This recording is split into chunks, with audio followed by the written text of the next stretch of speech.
Dans cet épisode d'Aux Portes, on vous a gardé pour la fin notre dernière entrevue et peut-être celle qu'on attendait le plus, Andy Skipper Pillar, l'idéateur, promoteur et organisateur de la croisière.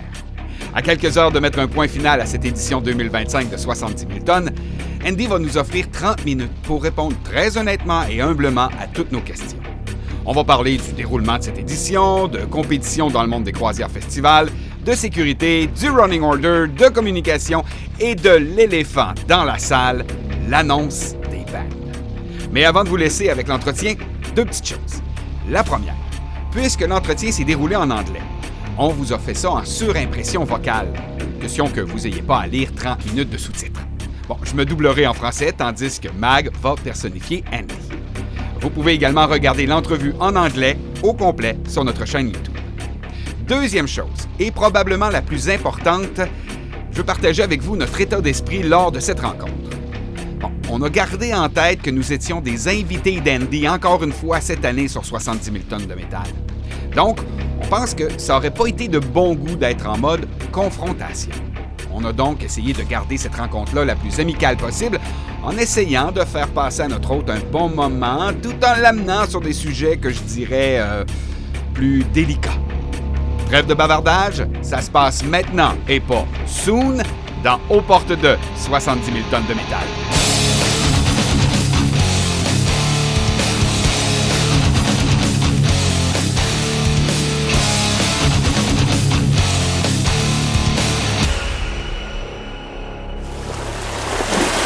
L'année dernière, il devait passer un petit peu de temps avec nous. Malheureusement, il a un horaire de fou.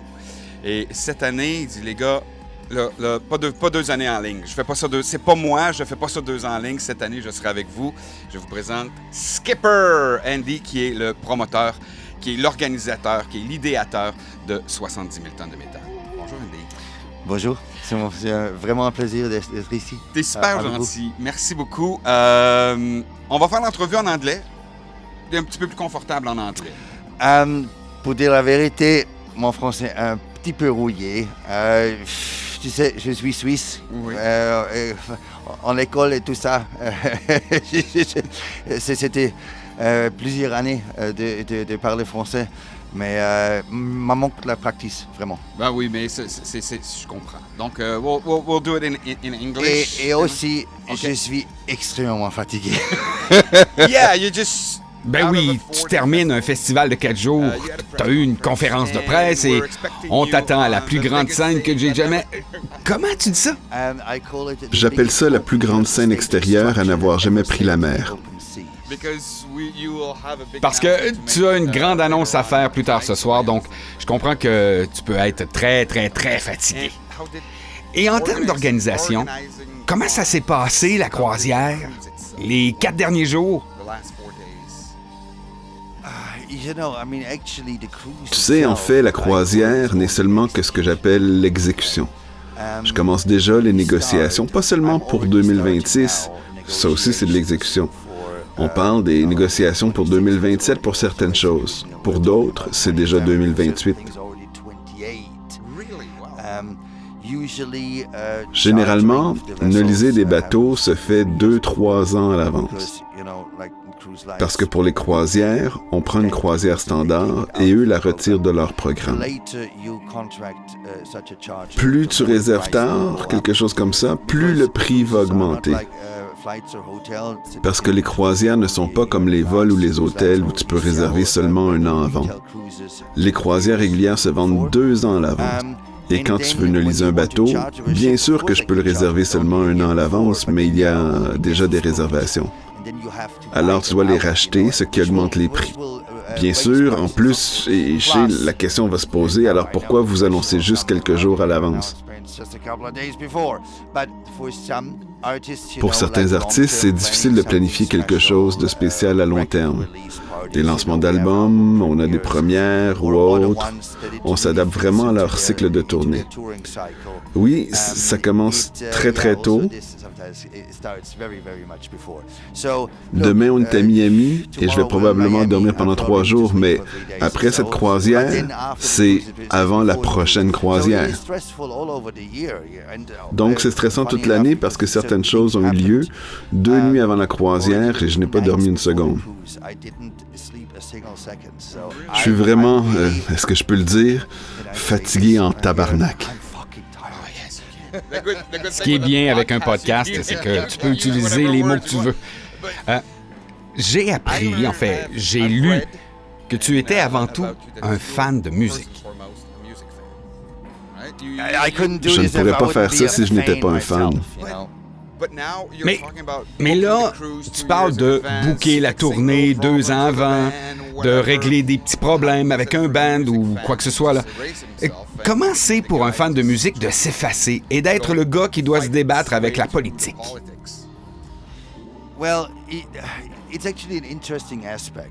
C'est en fait un aspect intéressant, parce que je dois laisser le fan à la maison.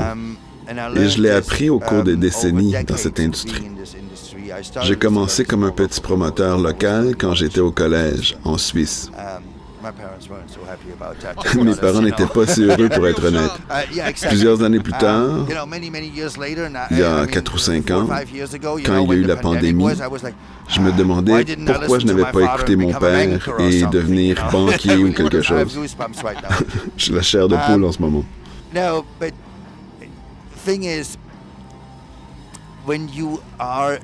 L'idée, c'est que quand tu prends des décisions en tant que fan, tu ne prends probablement pas les décisions les plus intelligentes. Si je bookais seulement les bands que j'aime, ce ne serait probablement pas un grand succès. Les gens me le demandent et pensent que je suis un con et que je suis juste un homme d'affaires.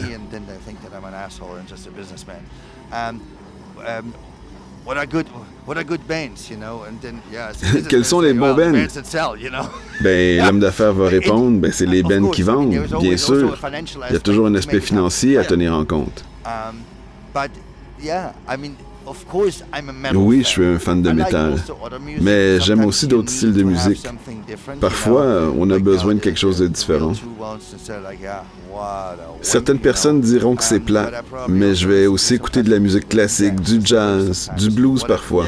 Ça aide à apprécier d'autres styles de musique et à les comprendre un peu mieux. Je suis même allé danser parfois. Ah oui, je peux te voir dans un club, là. Oui, exactement. En ce moment, je suis tellement foutu, mes genoux font mal et tout. Tu me verrais pas danser en ce moment. Mais je suis vraiment curieux de savoir.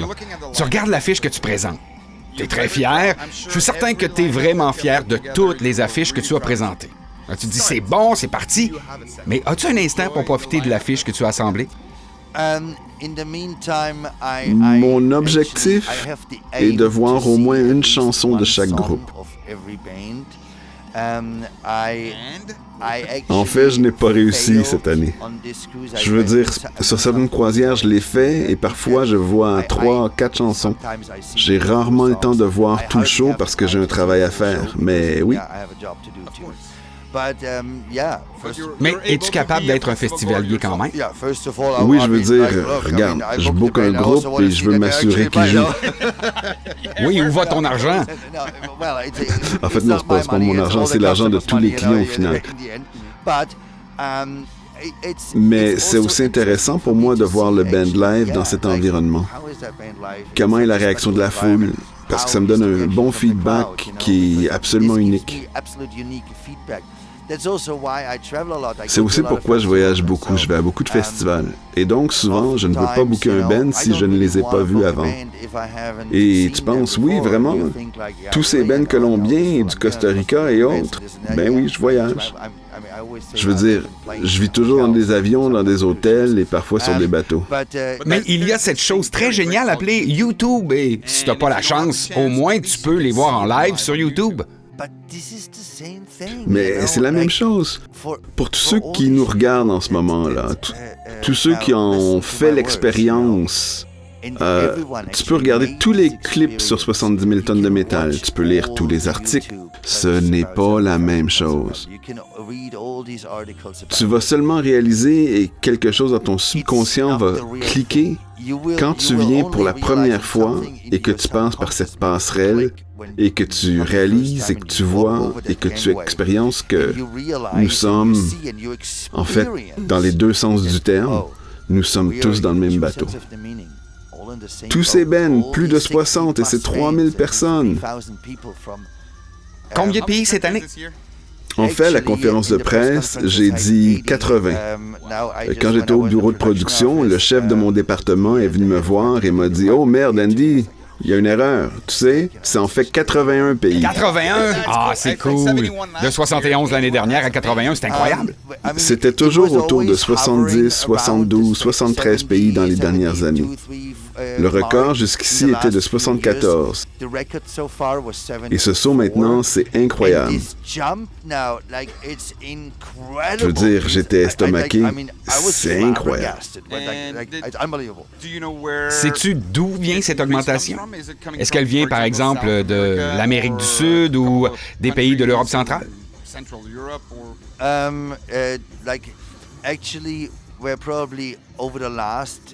Au cours des dernières années, le plus grand développement, en général, venait de l'Amérique latine. C'est aussi grâce à certaines personnes qui travaillent dans mon organisation que, en fait, je devrais les remercier. Ma directrice de marketing parle 7 langues.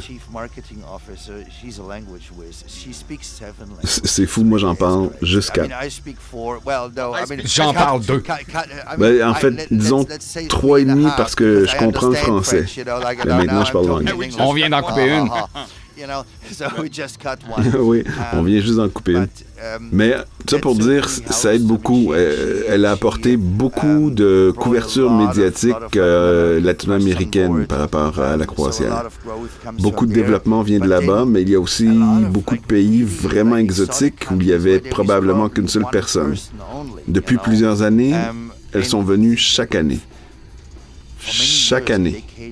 À chaque année, on a un couple de Trinidad et Tobago. Certaines personnes, je l'ai déjà vu sur les réseaux sociaux, disent « Je n'ai jamais rencontré personne de Trinidad et Tobago. » Moi, je les connais. Ils viennent avec leurs enfants, ils sont venus pendant plusieurs années.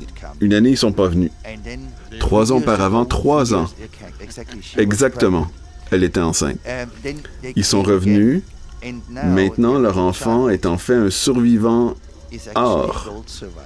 Parce que ça fait déjà 3 fois. Vous l'avez prise en compte. Ah, c'est génial, c'est vraiment génial. J'ai rencontré un gars d'Australie. Ça aussi, c'est vraiment loin. On a des gens d'autres pays.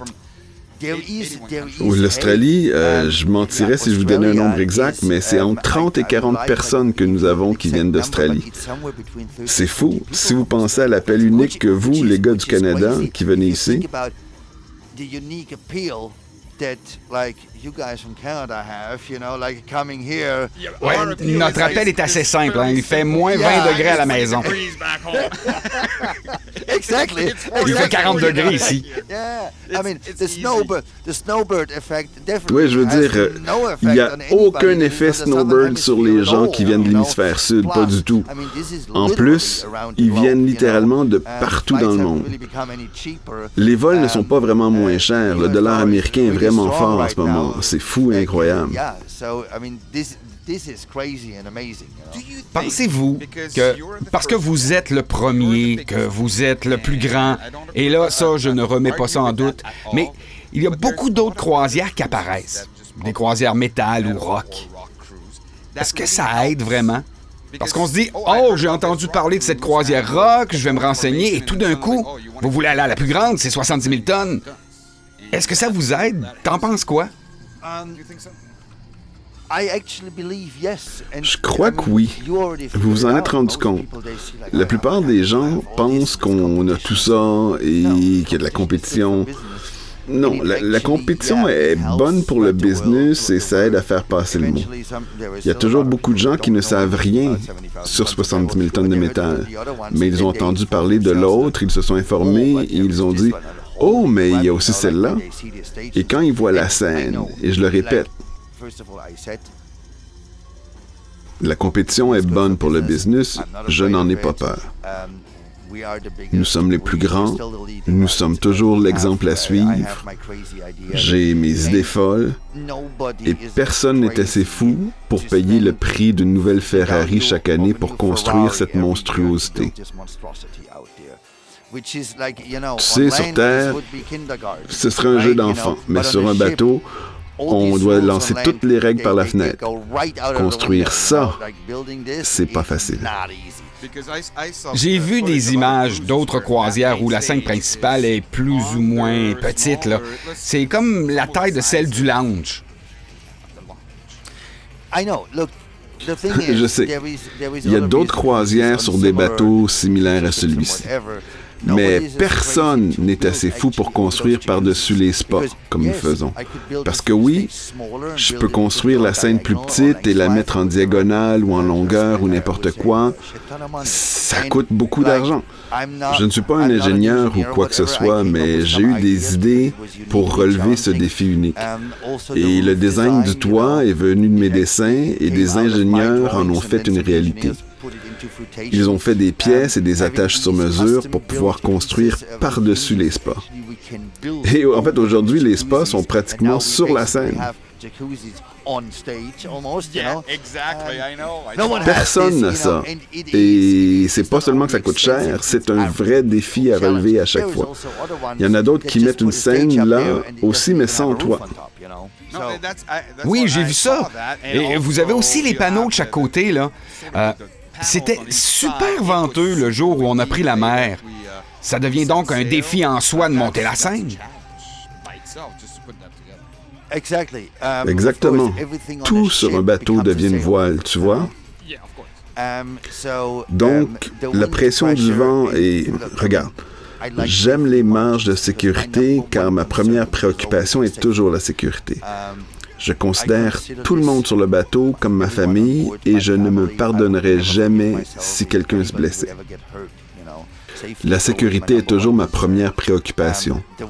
Les vents étaient vraiment forts. Sur un bateau, ça dépend d'où le vent souffle. Quand tu navigues contre le vent, ça double. Par exemple, le vent est de 30 nœuds et tu avances à 20 nœuds. Donc le vent relatif venant de la proue est de 50 nœuds. Maintenant, on navigue en direction opposée. Le vent souffle encore 30-35, mais on fait 20 nœuds. Donc le vent relatif est de 10-15 nœuds. Et c'est vraiment calme. Ça va s'intensifier un peu plus tard ce soir quand nous tournerons plus au nord vers Miami. On aura plus de vent à tribord. Ce ne sera pas aussi fort qu'avant, bien sûr. On l'a eu la nuit dernière quand nous sommes partis de la Jamaïque parce qu'il fallait d'abord naviguer est. C'est complètement fou. T'es d'abord un promoteur de musique métal, mais là, t'es devenu un marin aguerri. Oui, on peut dire ça. Tu dois apprendre tout ça. Une chose à propos de cette scène, il y a un livre complet avec toutes les formules. Il y a 298 pages. Tous les points de pression, tous les calculs pour chaque pièce structurante. Combien ça peut supporter, et ainsi de suite. Pour revenir sur les bannières, je veux dire parce que je vais être sécuritaire, nous avons décidé, parce que nous avions jusqu'à 58 nœuds de vent, de ne pas mettre les bannières au cas où ça deviendrait encore plus fort. Nous pouvons quand même opérer la scène, même si les bannières ne sont pas là. Si elles sont là, je devrais annuler. Je préfère avoir un show en retard et que les bands jouent, ce qui s'est passé après et qu'on a ouvert le stage à temps. D'ailleurs, merci, hein. Tu as mis Trollfest en ouverture, c'était mon souhait. Oui, c'est tout un party. Bon, les bannières sont là maintenant, mais je veux plutôt qu'il y ait un show sans mes gros logos, que mes logos soient là et qu'il n'y ait pas de show. Oh oui, c'était un gros party pour ouvrir la scène principale. Mais comment est-ce que c'est compliqué pour toi de programmer 2 shows, 60 bands, qui va où, quel band? Quel est le raisonnement derrière l'horaire? Les gens n'ont pas idée. Je peux... Non. J'ai un certain nombre de règles et les gens, ils crient toujours « on veut l'horaire », ils se plaignent aussi des conflits d'horaire, mais les gens n'ont aucune idée de ce que ça représente. Notre promesse est que chaque groupe joue 2 fois, une fois à l'extérieur et l'autre à l'intérieur. Ils jouent toujours sur 2 stages différents. 2 groupes qui jouent simultanément la première fois, quand ils jouent de nouveau, ne jouent pas encore simultanément ensemble. Ils jouent probablement en même temps que d'autres groupes. J'essaie d'éviter des conflits de genre. Je ne cédule pas 2 groupes trash ou 2 groupes power metal simultanément. Non, je fais pas ça. Mais ça ne s'arrête pas là. Il y a quelques groupes qui partagent des musiciens. Ils ne peuvent pas jouer en même temps. Comme Ishan et Emperor, par exemple. Oui, mais il y en a d'autres aussi.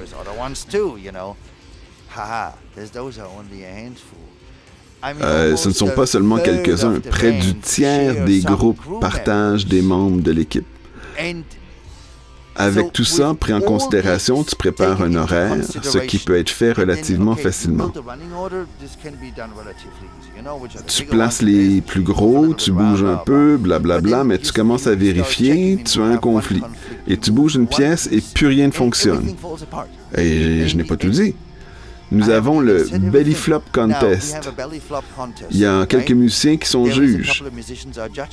Il y a plusieurs groupes qui ont des membres qui jouent dans le All-Star Jam. Ça aussi, c'est considéré. Et les rencontres d'artistes, c'est aussi leur conflit de genre. Je ne peux pas avoir des rencontres de groupes qui sont vraiment liés au même public. C'est tellement difficile.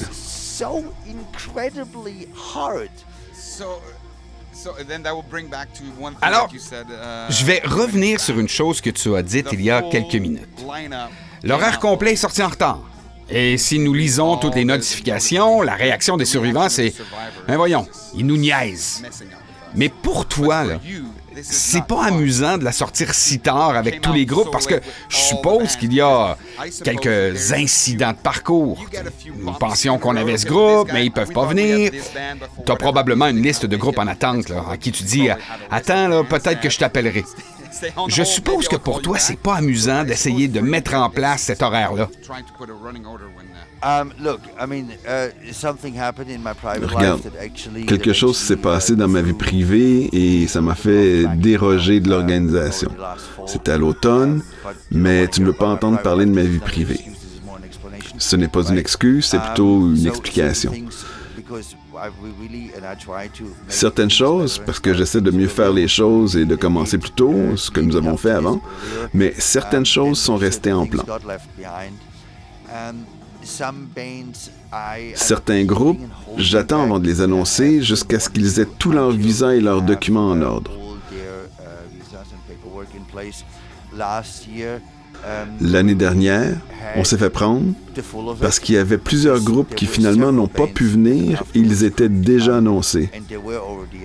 Ce qui est vraiment, vraiment décevant.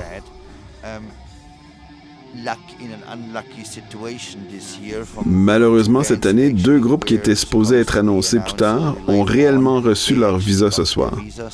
Merci Dieu, mais ils n'étaient pas encore annoncés, sinon les gens auraient crié aussi. Mais regarde, même si je les avais tous annoncés plusieurs mois plus tôt, ils ne me le disent pas ou probablement qu'ils ne savent pas encore qui fera partie de leur équipe, jusqu'à quelques jours avant le départ. Donc je ne peux pas faire un horaire jusqu'à ce qu'ils me disent qu'ils partagent le drum tech avec ce groupe, cet autre technicien avec ce groupe. Je ne peux pas, ils doivent tout rapporter d'abord et tout doit être dans le béton parce que sinon, pour moi, et j'ai 3 personnes qui m'aident, c'est un processus de 3 jours et une nuit pour préparer l'horaire jusqu'à ce qu'il soit terminé.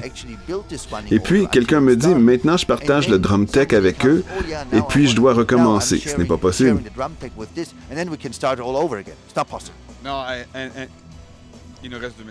Et si tu étais sur la Terre, changer un groupe, ça reste quand même facile. Mais quand t'es parti, il faut que tu fasses en sorte que tout... Non, mais comment puis-je expliquer ça à quelqu'un? Je dois annuler un band parce qu'ils veulent partager le drum tech, ou parce qu'ils peuvent pas jouer, ou parce que je veux pas. En fait, je ne peux pas placer Emperor à 5 heures du matin. Je ne peux pas, ça ne marche pas. Mais t'es survivant, parce qu'il t'aime, là, ça je te le promets. D'ailleurs, l'année dernière, j'ai demandé... Une semaine de l'année, ils me haïssent pendant les 51 autres semaines. Oui, mais ils sont vendus, là, vendus complètement. Est-ce que si vous étiez juste ouvert avec eux, cette annonce était reportée parce qu'on a des problèmes de visa, pas nécessairement en nommant les bands, est-ce que ça pourrait pas calmer et réduire toute la pression qu'il y a sur ton équipe? C'est un très bon feedback. C'est quelque chose qui peut être pris en considération. Je sais que souvent, les choses reviennent à la communication. Nous avons déjà fait des améliorations pour qu'il n'y ait pas seulement du silence radio. Il y en aura soon. Cette année, c'était drôle. Non, tu dois l'avouer, là. Ils ont amené ça à un point où c'était juste comique. Et même ton équipe a embarqué. Oui, bien sûr. Parfois, vous devez troller les trolls. Ah, ça, j'aime ça, là. Personnellement, j'ai aimé votre réaction. Oui, qu'est-ce que tu veux faire? Je suis bon joueur, j'accepte les critiques, mais je suis sur les réseaux sociaux, c'est mon travail. Je suis toujours ouvert aux critiques et au feedback constructif. Je dis toujours aux gens qui viennent me dire merci, que c'était génial, que c'était la meilleure semaine de l'année, ben, je les remercie du fond du cœur. J'en suis très fier. Mais le feedback et les critiques m'aident à m'améliorer parce que je le vois de mon point de vue. J'ai besoin du feedback des gens qui le voient de l'extérieur.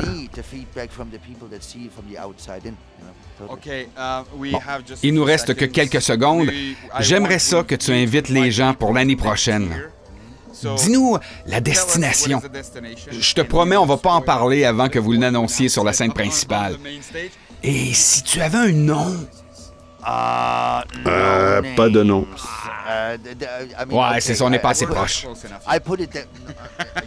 Vous n'avez aucune idée, j'ai des noms. L'année prochaine, 70 000 tonnes de métal, l'original, la plus grande croisière métal au monde. Nous retournerons sur le Freedom of the Seas, le bateau sœur de l'Independence of the Seas. La même taille, c'est une copie. Nous partirons à nouveau de la capitale mondiale des croisières, Miami, en Floride. Nous retournerons à Labadie, en Haïti. Nous prendrons la mer le 29 janvier et ne nous reviendrons pas à la réalité avant le 2 février 2026. Et pour l'affiche, ben vous le saurez. En espérant que vous avez apprécié cette rencontre avec Andy Skipper-Pillar, qu'elle a répondu à quelques-unes de vos interrogations. Si jamais vous avez des commentaires, n'hésitez pas à les partager avec nous sur notre chaîne YouTube, sur notre compte Facebook, Instagram. Vous pouvez également passer sur notre site Internet. Il y a un petit formulaire de courriel facile à répondre, auportes.ca. Vous allez nous trouver rapidement et facilement. Ça va nous faire plaisir de vous lire et surtout de vous répondre. Il nous reste un épisode à vous présenter et c'est nos dernières réflexions sur 70 000 tonnes de métal 2025. J'espère que vous allez embarquer avec nous. Ça s'en vient très bientôt. Merci encore une fois de nous suivre. Passez une belle fin de journée de la part de toute l'équipe d'Aux Portes.